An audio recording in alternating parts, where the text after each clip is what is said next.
Lu berdua udah pernah nonton film Pengabdi Setan kan? Udah. Udah. Ada satu barang yang cukup ikonik di film ini, yaitu lonceng, ya nggak sih? Iya. Oh iya iya. Nah, kalau yang mau gue ceritain sekarang, loncengnya nggak cuma jadi barang ikonik sih, tapi bahkan lonceng ini jadi barang keramat. Oke. Jadi ada cerita, kita sebut aja namanya Masno ya. Masno ini punya istri yang sakit-sakitan dan penyakitnya tuh nggak sembuh-sembuh. Oke.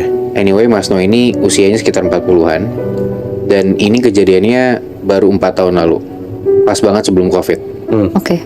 Penyakit istrinya Masno ini yang sehari sembuh, terus besoknya kambuh, terus besoknya sakit lagi ya, gitu-gitu aja terus circle-nya. Tapi sakit apa nggak tahu. Sakitnya apa nggak tahu. Nah, udah dibawa ke beberapa dokter pun juga diagnosanya beda-beda, Muy. Anemia lah, darah rendah lah. Jadi nggak pernah ketemu tuh sebenarnya penyakitnya apa. Ya. Masno ini keluarga yang cukup berada. Bahkan Masno udah sampai medical check up gitu ya. Ya nggak ketemu juga penyakitnya apa. Karena penyakitnya lumayan aneh gitu. Jadi si istrinya Masno ini sakitnya tuh kalau dari maghrib sampai subuh itu tuh sakit panas, demam, sampai muntah-muntah. Tapi setelah itu suara istrinya tuh kayak serak-serak gitu dan selalu terjadi di jam yang sama berbulan-bulan. Oh. Nah, Masno ini punya ibu, namanya Bujinan gitu ya, kita sebut aja. Dan Bujinan ini termasuk orang yang dalam tanda kutip percayalah sama hal-hal gaib.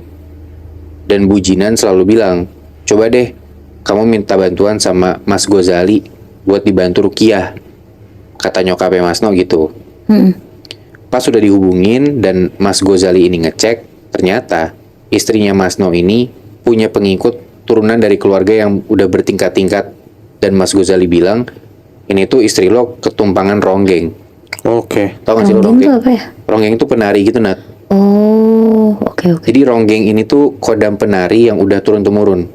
Mulai dari buyutnya, ke neneknya, ke ibu dari istrinya Masno, sampai akhirnya ke istrinya dia sendiri. Berarti istrinya Mas No ini nggak tahu kalau dia ada ronggeng ya? Awalnya nggak tahu, baru tahu sekarang. Nah, gue juga nggak tahu tuh kenapa nggak ada penjelasan dari turun-temurun gitu ya. Iya. Dan katanya yang punya keturunan si kodam ronggeng ini, kalau misalkan dilihat sama orang lain gitu ya, jadi menarik banget, jadi cantik gitu lah. Udah tuh dari situ intinya Mas Gozali ini udah pernah nyoba ruqyah berkali-kali, berbulan-bulan gak lepas-lepas juga dari istrinya si Masno ini. Sampai akhirnya Mas Gozali bilang kalau istrinya Masno ini mesti diruat. Jadi ronggengnya ini tuh bakal dipindahin ke barang tertentu. Oke. Nah, waktu itu Mas Gozali ini minta 3 barang. Ada kain, kujang, sama lonceng. Kujang tuh kayak pisau atau keris gitu tapi khas Sunda lah. Nah, jadi 3 ronggeng ini yang ternyata itu tuh masuk di badan istrinya Masno. Jadi nggak cuma 1. Tapi dari buyutnya, neneknya, ibunya itu masuk 3-3-nya ke badan istrinya Masno ini. Set. Nah, itu tuh ngikutin bininya terus, si istrinya Masno gitu ya. Dan mau dipindahin ke 3 barang ini. Setelah itu, singkat cerita, upacara bisa dibilang berhasil lah, si ritualnya ini. Jadi dari 3 barang ini, kan ada lonceng ya. Loncengnya itu tuh dipakai buat narik atau kayak mancing si ronggeng ini untuk keluar dari badan istrinya Masno. Terus dimasukin ke 2 barang tadi, ada kain dan kujang. Nah, udah 2 makhluk itu masuk ke masing-masing kain dan kujang, ronggeng yang terakhir itu dimasukin ke lonceng. Paham nggak? Iya. Nah, dari situ masalahnya muncul nih, Nat, Moy. Jadi 3 barang ini dibawa sama Mas Gozali ke kosannya dia. Jadi nggak ditinggal tuh di keluarganya Masno. Dia bawa pulang ke kosannya dia, dan kosannya dia ini di daerah Bogor. Dia ngekos sendiri by the way, satu kamar. Nah, Mas Gozali ini sebenarnya selain dia suka bantu-bantu orang yang kena masalah gaib, ya dia kerja biasa gitu loh, kerja kantoran, dan kerjanya dia tuh kayak shifting gitu loh. Nah, pas dia kerja ini, barang-barangnya tuh ditinggal di kosannya dia. By the way, kosannya tuh campur cewek cowok gitu. Dan kebetulan sebelah kamarnya Mas Gozali ini itu tuh penghuninya cewek, namanya Mbak Dian. Oke. Pas malam-malam, si Mas Gozali ini lagi kebagian shift malam gitu ya. Dia kan kerja dari dalam kosan kan. Mbak Dian ini yang ada di kamar sebelah itu tuh nggak bisa tidur gara-gara dia ngedenger ada bunyi lonceng terus. Dan itu tuh munculnya setiap beberapa menit. Lonceng itu tuh bakalan bunyi dan Mbak Dian jadi kebangun terus gitu loh. Akhirnya si Mbak Dian ini ngetok kamarnya Mas Gozali dan ya nggak ada sautan karena kan Mas Gozali juga nggak ada kan. Ya. Karena nggak ada jawaban kayak gitu, akhirnya Mbak Dian ini ngelapor ke penjaga kosnya. Pak, ini bunyi apa ya? Tapi penjaga kosnya ini gak denger apa-apa, sedangkan yang denger cuman Mbak Dian doang dari kamar sebelah. Dan Mbak Dian ini kamarnya di lantai 2 ya, jadi kamarnya Mas Gozali sama Mbak Dian tuh di lantai 2. Udah tuh Mbak Dian akhirnya ke bawah aja. Dia tidur di bawah, di kamar yang bawah, itu sama temannya juga. Ditanya sama temennya, kenapa sih malam-malam ribet banget, ngapain ke kamar gua gitu. Mbak Dian jawab, gua numpang dulu deh tidur tempat lo, soalnya sebelah kamar gua tuh berisik banget. Dan pas udah sampai kamar temennya ini, Mbak Dian tuh cerita ke temennya apa yang dia dengar gitu loh. Tapi temennya bilang, masa sih kita udah tinggal di sini tuh lama dan gak pernah ada tuh kejadian kayak gitu. Tapi ya udahlah, karena udah malam juga, mereka coba lupain dan tidur aja. Besokannya Mbak Dian nanya nih ke Mas Gozali tentang kejadian semalam. Masa sih Mbak, di kamar saya nggak ada siapa-siapa loh, semalam kan saya kerja, bilang gitu. Nah itu juga sebenarnya yang dibikin bingung kan. Akhirnya setelah seminggu tuh lewat, kejadian lagi Muy. Ada bunyi lonceng lagi dari kamarnya Mas Gozali. Dan kali ini untungnya ya, Mbak Dian tuh lagi ditemenin sama temennya. Dan mereka lagi berdua lah di dalam kamarnya Mbak Dian ini. Dan mereka berdua dengar loncengnya. Nah, tapi anehnya pas Mbak Dian ini nelpon ke temennya yang di kamar lain gitu ya, yang selantai juga kosannya sama dia, si temennya ini nggak dengar apa-apa. Jadi yang ngedenger suara lonceng ini cuman Mbak Dian sama satu temennya dia yang nemenin dia di kamar. Kita sebut aja namanya Caca ya. Jadi cuma berdua tuh yang ngedenger suara lonceng ini. Mereka berdua udah rada-rada takut, cuman ya udahlah coba dipaksa tidur lagi gitu. Karena ya untungnya cuman suara lonceng doang, gak sampai kayak ganggu mereka gimana gitu kan. Tapi ternyata nggak juga Muy. Paginya nih subuh-subuh, si Dian ini tiba-tiba kesurupan. Anjing. Jadi Caca nih ngeliat Dian itu subuh-subuh nari ronggeng di dalam kamar. Untungnya sampai matahari naik, udah terang gitu ya, si Dian ini tiba-tiba pingsan. Cuman Caca kan nggak tahu apa-apa ya, dia nggak tahu juga gimana cara selesaiinnya nih. Akhirnya sampai kayak menjelang siang gitu, sekitar jam 9-an, Mas Gozali udah sampai ke kosan nih. Disamperin lah sama Caca tuh. Caca ngasih tahu kalau mereka dengar suara lonceng dari kamarnya Mas Gozali. Terus si Dian ini kesurupan. Cuman ya Caca nggak tahu nih gimana cara nyelesainnya dan kalau misalkan makin parah gimana gitu kan. Mas Gozali jawab dengan coba nenangin gitu loh. Oh iya, saya udah tahu kondisinya. Semoga nggak ada lagi ya Mbak. Mbak tenang aja, udah aman kok. Sampai Mas Gozali masuk kamar, panik tuh dia. Kayak, wah ini ternyata loncengnya bermasalah nih. Yang tadinya gue pikir aman-aman aja kan. Gozali panik kayak gitu. Si Mas Gozali nelpon nih teman gue. Kok jadi bermasalah gini? Dia ngomong ke teman gue ini. Udah dikasih tahu kondisinya gimana. Dan akhirnya si teman gue ini datang, disamper ke kosannya Gozali gitu ya, yang di Bogor. Dicek lah sama si teman gue. Ternyata teman gue bilang, wah Zal, ini barang udah nggak bener nih, bisa bahaya ke orang-orang. Jadi ternyata Muy, si Gozali ini masukin ronggeng yang ke dalam lonceng itu, yang terakhir dimasukin kan ronggengnya. Tapi loncengnya ini nggak disegel. Ditambah kalau kata teman gua, yang ada di dalam lonceng ini itu tuh ronggeng yang paling kuat di antara dua ronggeng lainnya. Dan karena belum disegel sama Gozali, si ronggeng ini tuh bisa keluar-keluar gitu loh. Nah teman gua nih bilang, ini harus dimandiin dulu nih pakai air dari 7 masjid yang berbeda. Masjid. Dan teman gue bilang, ini nggak bisa diurus sekarang, karena butuh waktu kan. Oke gini deh kata teman gue, 3 hari lagi gue bakal kesini dan gue bawa air-airnya. Sekarang lu bungkus dulu lonceng ini pakai kain biar loncengnya nggak bunyi-bunyi dan jangan ditinggal. Dia bilang gitu. Udah selesai, teman gue udah balik. Tetap aja ternyata Muy, si lonceng ini dari dalam bungkusan itu tetap bunyi. Anjing. Dan Gozali denger Dia panik tuh, dia pegangin tuh loncengnya semalaman biar nggak bunyi-bunyi gitu kan. Takutnya kalau bunyi dan makin kenceng ya takutnya makhluknya keluar gitu kan, Iya. ganggu orang lain lagi. Untungnya semalaman itu dari kamar sebelah nggak ada protes apa-apa. Berarti ya kesimpulannya ya semoga aman gitu kan. Sampai akhirnya temen gue datang lagi ke kosannya Gozali ini, dibawain airnya gitu ya. Tapi Gozali ini bilang, "Bang, lu bawa aja deh si lonceng ini, gue takut kejadiannya tuh yang kayak gini-gini gue nggak bisa nih megang barang ini, gue takutnya nggak aman barangnya." Akhirnya udah dibawa lagi nih si barang lonceng keramat ini sama temen gue. Terus pas dibawa sama temen lo, tapi loncengnya udah nggak ada hal-hal mistis lainnya kan? Kayaknya karena emang temen gue punya ilmu ya jadi dia udah nyegel si lonceng ini sih. Dan kalau kata temen gue, karena ceritanya juga nggak ada lanjutannya gitu ya, ya berarti untungnya sampai sekarang nggak ada kejadian-kejadian mistis dari lonceng ini. Oh, berarti 3 ronggeng itu udah ada di tempatnya masing-masing. Benar. Oh, oke. Tapi gue penasaran deh, Bi. Kan tadi lo bilang 7 mata air dari masjid kan? Biasanya kan 7 mata air dari sumber mata air yang berbeda. Ya. Tapi kali ini masjid loh. Nah gue juga nggak tahu sih, gue juga baru pertama kali nih dapat info kayak gini. Biasanya juga kayak lo kan, Iya. entah dari sumur mana atau gimana. Cuman mungkin teman gue punya treatment yang lain kali ya, makanya dia bilang untuk 7 air dari masjid yang berbeda.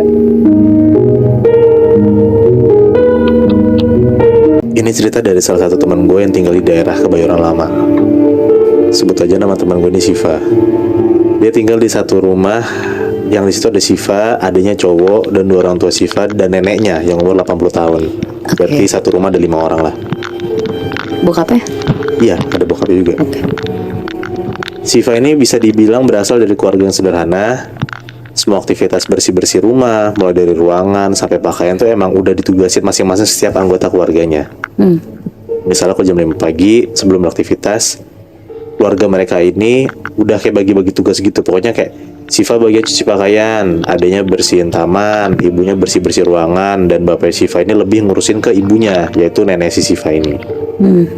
Sampai tiba di satu hari, di mana bapak, ibu, dan nenek Siva ini harus keluar kota buat pengobatan si nenek ini.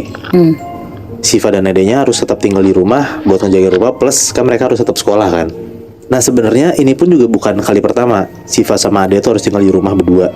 Tapi sebelumnya orang tua Siva itu emang biasanya manggil tantenya buat nemenin mereka. Oke. Tapi karena dianggap mereka udah mulai besar sama orang tuanya, makanya kali ini ya orang tua mereka nggak manggil si tante ini. Jadi tinggallah tuh si Siva sama adenya. Karena anyway Siva ini udah SMA dan adenya tuh udah SMP akhir kelas 3 gitu lah. Nah sebelum pergi, ibunya Siva tuh cuma pesen ke Siva ya, semua barang-barang antik peninggalan kakek dijaga baik-baik, jangan sembarangan enak, awas kalau pecah, kata nyokapnya kayak gitu. Siva denger itu ya langsung ngeyain lah omongan ibunya, dan dia juga ngerasa ya kan dia nggak akan mecahin segala macam peninggalan kakeknya kan, jadi ya aja lah. Akhirnya kedua orang tua dan neneknya si Siva dan adenya ini pergilah hari Senin malam. Besokan paginya Siva dan adenya ini mulai bersih-bersih tuh kayak biasa sebelum mereka sekolah. Siva nyuci baju dan adenya tuh bersihin taman. Tapi karena nggak ada ibunya yang bersihin ruangan, akhirnya Siva nih ambil alih. Pas lagi bersih-bersih barang antik, jadi tuh kayak di ruangan tengah rumahnya Siva tuh banyak banget barang antik gitu lah. Siva ini ada ngeliat kayak salah satu Gucci yang bener-bener cantik banget Bi. Nah, tapi Siva bingung kenapa Gucci sebagus ini ditaruh di tempat yang nggak kelihatan, kayak di pojokan ruangan gitu. Nah, Siva keinget tuh sama kata-kata ibunya yang minta buat ngejaga barang antik ini. Nah, akhirnya Siva inisiatif buat bukannya ngejaga, tapi malah memperindah ruangannya dengan mindahin barang ini. Si vas ini dari tempat yang di ujung dinding ke tempat yang lebih bagus menurut Siva. Oke. Ya lebih kelihatan gitu maksud lo? Iya benar. Oke. Nah jadi ada beberapa Gucci yang dipindahin sama Siva, tapi ada satu Gucci yang menurut Siva tuh paling cantik Bi. Nah dia naruh di dekat jendela, yang dia pikir ya pas dia kena cahaya matahari bakal lebih bagus gitu. Jadi kayak ada jendela, depannya tuh ada kayak meja gitu kecil, ditaruh di situ lah. Oke. Akhirnya udah selesai beres-beres, Siva dan adenya langsung tuh bersih-bersih, lanjutlah sekolah, beraktivitas kayak biasa lah. Singkat cerita, Siva dan adenya balik ke rumah sekitar jam 6 sore. Mereka pulang agak sore pun juga karena ada sama-sama ada ekskul gitulah, ada kesibukan. Mereka sampai rumah langsung kunci-kunci semua pintu dan makan malam. Sewaktu di rumah, adenya tuh tiba-tiba ngomong nih ke Siva, "Kak, ini nggak apa-apa, Gucci dipindahin. Ntar ibu marah loh," kata adenya si Siva ini. Siva bilang, Ya nggak apa-apa lah, kan orang biar makin cantik. Kan ibu juga malah seneng kali, gitulah kata si Siva. Nah Ade cuman iya doang nih, manggut-manggutnya sambil makan.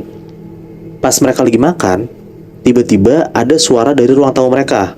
Jadi posisinya meja makan sama ruang tamu mereka itu kayak dibatasin sama penyekat ruangan dari kayu gitu loh. Jadi nggak kelihatan, tapi kalau misalnya mau dari ruangan sebelah kedengeran lah suaranya gitu, Iya, kebayang iya, kan? kebayang. Awalnya mereka nggak terlalu ngeh. Tiba-tiba suara tuh muncul lagi dan ini makin kenceng Bi. Nah, Siva mikir awalnya kayak suara tikus. Tapi pas ketiga 4 kali suaranya makin kenceng, mereka denger suaranya kok kayak suara bapak-bapak batuk.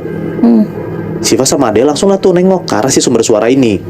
Di situ tuh mereka kaget banget Bi, Nat. Karena yang mereka lihat itu ternyata ada kakek-kakek duduk sambil tatapannya kosong di ruang tamu mereka. Madepnya madep ruang makan, madep mereka berdua gitu. Ade langsung beraniin diri tuh buat teriak ke kakek itu. Siapa ya? Bisa masuk dari mana? Kata dia si Siva ini.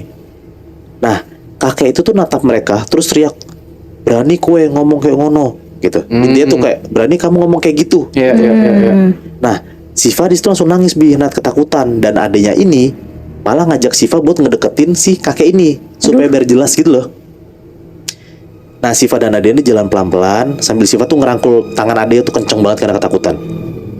Akhirnya Siva beraniin diri lah buat nanya sekali lagi ke kakeknya, tapi dengan sopan, nggak kayak adiknya. Kek, maaf banget, kakek masuk dari mana? Rumah kakek di mana? Biar kita antar pulang, kata Siva. Nah, kakek ini nggak ngejawab apa-apa. Kakek ini cuman kayak nunjuk ke arah guci yang Siva pindahin ke dekat jendela. Siva dan Nadia tuh langsung kayak ngeliat ke arah situ lah, ke arah yang ditunjuk sama kakek ini. Dan mereka mikir, oh mungkin lewat jendela itu masuknya. Iya. Nah setelah lihat ke arah si jendela, ke arah guci yang ditunjuk sama kakek ini, nah Siva dan adenya langsung nengok ke arah kakek lagi. Nah pas dia nengok ke arah kakek lagi, tiba-tiba si kakek ini udah nggak ada. Oh, udah hilang gitu aja. Oh, nah Ade tuh udah mulai takut lah. Tadinya kan Ade berani kan. Iya. Ade langsung ngucap astagfirullah berkali-kali. Sampai pada akhirnya Siva pun juga udah mulai tenang lah, karena Ade pun juga udah astagfirullah gitu. Nah nggak sampai di situ aja. Tiba-tiba setelah itu langsung ada suara kayak dari kamar neneknya mereka. Suara tuh persis banget Bihnat kayak suara neneknya mereka ini. Tapi kan nenek mereka lagi pergi kan sama orang tuanya kan. Iya. Iya. Nah mereka dengar kayak gini nih suaranya. Ini suara neneknya ya. Sakit tolong, sakit tolong. Pokoknya gitu-gitulah. Suara rintihan gitu. Iya. Nah mereka makin ketakutan lah. Tapi mereka pun juga nyoba buat ngedeketin kamar si nenek ini. Nah semakin dekat, suara tuh semakin jelas Bihnat. Dan pas mereka masuk kamarnya, ini mereka buka nih pintu kamar neneknya. Pas mereka buka, ternyata kamarnya kosong. Tapi ada bau melati tuh nyengat banget, kuat banget gitu lah. Nah, karena dia udah lihat kamar neneknya kosong, mereka tutup tuh pintu kamar neneknya dan mereka balik badan buat keluar kamar. Dan pas mereka balik badan buat keluar dari kamar nenek ini, berarti mereka sekarang ngadepnya ke ruang tamu kan? Iya. Mereka ngelihat Bihnat di dalam rumah mereka ada hampir puluhan orang lagi berdiri pakai pakaian serba hitam, terus muka itu ketutupan rambut gitu loh. Nah Siva sama Ade tuh bener-bener teriak dan tutup mata mereka karena mereka ketakutan banget ngelihat ada banyak puluhan sosok kayak gitu. Iya. Nah tiba-tiba dari belakang mereka, kan mereka lagi merem nih semua. Dari belakang mereka denger ada suara bisikan cewek ngomong kayak gini, terima kasih kami bebas. Wah anjir. Gitu. Nah Siva dan Ade ini bener-bener merem sambil duduk di lantai. Mereka nggak bisa ngomong apa-apa. Dan akhirnya pas mereka lagi duduk di lantai sambil merem, mereka tuh denger dari puluhan orang ini, puluhan sosok ini kayak lagi ngelantunin nyanyian pakai bahasa Jawa. Wah, Rame gitu. Tapi mereka pun juga nggak ngerti gitu loh. Tapi tetap aja serem banget mu ya. Iya serem banget kan Bi. Nah badan mereka tuh makin lama makin ngerasa lemes. Dan setelah kejadian itu, Siva dan Ade tuh bener-bener nggak bisa ingat apa-apa. Jadi kayak pas mereka bangun nih, mereka tuh pingsan. Pas mereka bangun, mereka tuh lagi ada di kasur. Dan mereka tuh ngerasa kayak semua tuh mimpi gitu loh. Oke. Jadi mereka ingat itu sebelum lantunan kayak nyanyian bahasa Jawa itu. Setelah nyanyian bahasa Jawa mereka denger, mereka udah gak ingat apa-apa. Ya karena mereka black out kan. Iya. Ya oke. Terus. Nah pas mereka bangun kan mereka udah di kasur tuh. Mereka tuh ngerasa kayak itu tuh cuma mimpi gitu loh. Nah tapi anehnya kalau itu mimpinya tuh mereka sama. Iya. Kan nggak mungkin mimpi dong berarti. Kayak akhirnya tuh mereka berdua tuh saling cerita lah. Dan ternyata mereka sadar kayak itu bukan mimpi. Nah dan gak lama setelah itu, akhirnya orang tua mereka tuh pulang Nah dan neneknya juga. Ibu itu langsung marah banget nyamperin mereka karena ternyata pas mereka bangun itu di jam 12 siang, udah kebesokan harinya. Oke. Lama banget dong. Lama banget Nat. Iya. Di situ tuh mereka cerita lah semuanya. yang terjadi di malam itu tuh mereka semua ceritain lah. Nah si ibu ini langsung makin marah juga karena si Siva dan Ade tuh ngasal pindahin gucinya tanpa izin. Ya. Nah si neneknya Siva ini dan adenya langsung ceritalah dan ngomong nih ke mereka, kamu pindahin guci warna merah ya nak, kamu juga bisa lihat tuh ternyata. Nah jadi di situ ternyata neneknya tuh ngejelasin kalau sebenarnya guci yang Siva pindahin itu nggak pernah ada Bi, nah secara fisik, tapi secara astral tuh ada dan cuma beberapa orang doang yang bisa ngeliat guci yang dipindahin sama Siva ini. Wow. Nah neneknya bilang guci merah itu tuh sebenarnya representasi dalam tanda kutip ya dari ilmu hitam yang ditanamin sama kakek mereka. Jadi kakek mereka tuh dulu suka main ilmu hitam. Nah kakeknya itu sebenarnya udah hijrah sebelum meninggal, tapi ya sisa-sisa ilmu hitam itu masih ada di guci itu. Nah alasannya kenapa nenek ini sakit karena selama ini dan setelah kakeknya ini meninggal, si suaminya nenek ini, si neneknya ini sengaja kayak numbalin diri dia biar keluarga mereka tuh nggak kena sakitnya, nggak kena resikonya gitu loh. Iya. Nah neneknya pun juga bilang Bi, Nat, kalau semalam badan si nenek ini ngerasa kayak lega gitu. Nah karena setiap pulang dari dokter, badan nenek ini tuh kayak ngerasa berat gitu loh, masih kayak berasa sakit. Nah tapi di malam itu nenek ini ngerasa kayak badan dia tuh enteng banget, kayak lega banget gitu loh. Nah padahal treatment dokter ini juga gak ada bedanya, kayak tiap ketahuan tuh sama-sama aja gitu. Iya. Nah mungkin itu juga Bi, Nat, saat dimana pas guci itu dipindahin kena cahaya dan si Siva sama Ade tuh denger ada suara cewek bilang kami bebas, ya mungkin itu juga. Jadi kayak ilmu hitam yang ada di badan neneknya ini dan sosok-sosok yang ada dalam guci itu tuh pada pergi gitu loh. Jadi akhirnya kayak dalam tanda kutip mungkin ya kutukan ilmu hitam si kakek ini dari guci itu udah hilang semenjak kejadian pas Siva mindahin guci itu ke depan jendela. Terus Muy, si puluhan sosok itu tuh sebenarnya siapa sih? Nah gue nggak tahu sebenarnya siapa, tapi mungkin bisa jadi itu tuh sosok-sosok pegangan si kakek ini yang akhirnya disimpan di dalam si vas guci ini lah Nat. Nah setelah kejadian itu akhirnya kan hilang semua kan. Iya. Anjing ya, namanya benda keramat tuh gila-gila ya ternyata. Iya. Gimana ya, setelah ngedengar cerita-cerita kita sih, gue kayak mikir ribuan kali sih kalau misalkan megang barang yang entah mungkin kita nggak tahu itu punya siapa, atau bahkan kita mau coba-coba main tentang barang keramat dan kita mau coba masukin makhluk halus di situ, kayaknya emang harus mikir berkali-kali sih. Karena kalau misalkan lu mainan barang gaib nih, emang lu yakin lu bisa tanggung jawab sama apa yang ada dalam situ?